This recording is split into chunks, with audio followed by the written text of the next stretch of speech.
everyone, welcome back to another episode of Webtech Tutorial. In today's video, I'm going to show you how to log into Kearny Bank account. Keep watching the video till the end and don't forget to subscribe to our channel by hitting the subscribe button and press the bell icon so that YouTube will notify you whenever we post a new video. Now let's get started. Click open any web browser first. Go to the URL box and type in www.kearnybank.com and press the enter on your keyboard. You'll end up in the official website of Kearny Bank.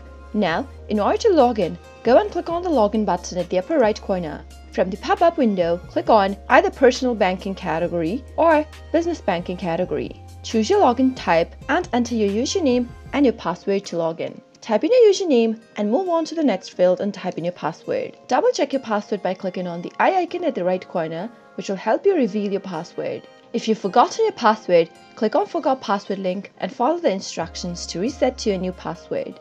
If you don't have an account yet, click on Enroll Now and register yourself to a new account first. Once you enter all the credentials correct, click on Submit in order to log in and you'll be logged into Kearny Bank account quick and easy. That is how it is done. I hope you found the video to be helpful. If you did, go ahead and give us a thumbs up. Comment down below in the comment box if you have a question or a feedback for us. I'll soon be back with more tutorial episodes. Goodbye till then.